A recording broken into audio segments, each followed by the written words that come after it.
Do you know how Kenya got its independence? Well, here's how it happened in a very short video. This is Kenya's national anthem. It's a beautiful song with an even more beautiful message. But today, we are not here to talk about the song. We are here to talk about the country. When most people think of Africa, they think of a continent full of war, famine, and poverty. And while there are pockets of those things in Kenya, the country has accomplished a lot since it gained independence from the British Empire in 1963. Hello, and welcome to this channel. Today, we are going to be looking at how Kenya got its independence. Before we get into that, if you have not subscribed, please do so. Also, like and share this video with your friends. Kenya's path to independence was not a smooth one, but it was worth it. The Kikuyu people were the first inhabitants of the area that is now known as Kenya. When the British came into the area, they put the Kikuyu people into concentration camps. The British then brought in other tribes to take the Kiku's land. The Kiku people fought back against the British, but they were no match for the British Army. The British also had the Kiku people's land. After World War II, the British began to plan on how they would rule their colonies after the war.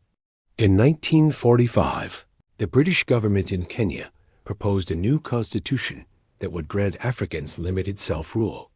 However, two communities, the Luo and Kikuyu, were not satisfied with the proposed constitution. They wanted full independence, so they launched a rebellion against the British. The British responded by arresting the leaders of these communities, including Jomo Kenyatta. Now, while Kenyatta was in prison, the Luo and Kikuyu people continued to fight for their independence. And in 1957, the British government realized that they could not win the war. They decided that they would grant some of their colonies independence, and Kenya was one of those colonies. In 1945, the British government announced that Kenya would become independent by 1956.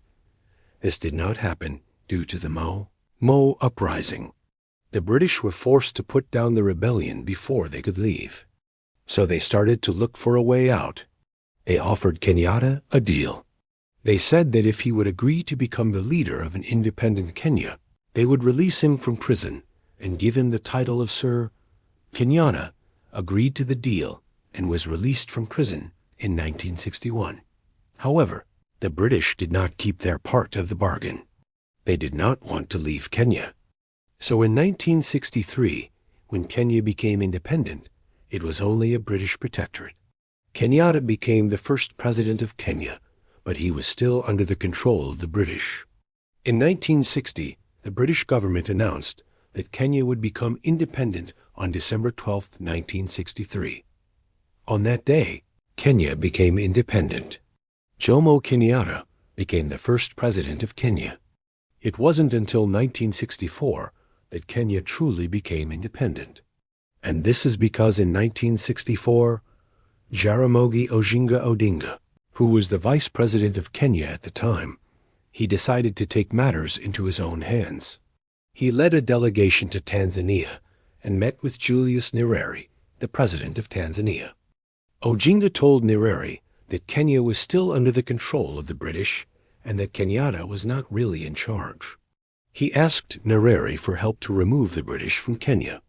Now, Nyerere had no interest in helping the Kenyans because he was busy trying to get Tanzania for himself.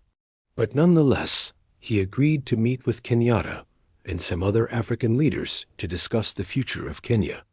The meeting took place in a village called Arusha in Tanzania. Other than Kenyatta and Oginga, there were also other leaders from the Kikuyu and the Luo communities.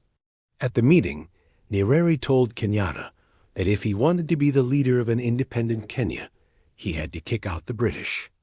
Kenyatta agreed, and with the support of the other African leaders, he was able to remove the British from Kenya. Since independence, Kenya has had its ups and downs. In the early years after independence, Kenya experienced a lot of growth. The economy grew rapidly, and the country became more stable.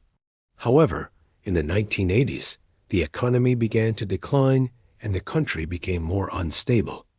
In 2002, Daniel Arap Moi stepped down as president after serving for 24 years. Mwai Kibaki became president, and the economy began to grow again. In 2013, Uhuru Kenyatta became president, and the country continued to grow.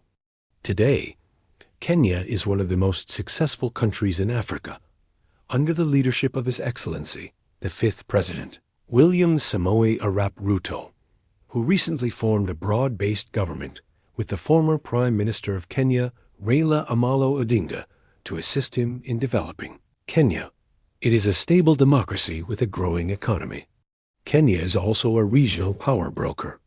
It is a key player in the fight against terrorism in Somalia, and it is a major contributor to the African Union peacekeeping missions. So, there you have it. That's how Kenya got its independence. Now you know. Hit the like button for more. Thank you for watching this video. If you have not subscribed, please do so. Also like and share this video with your friends. The best way to support this channel is to become a member. Click the join button below this video to become a member today. You can also support us through the link in the description. As always, this is your host, the narrator. And until next time, stay safe and stay informed.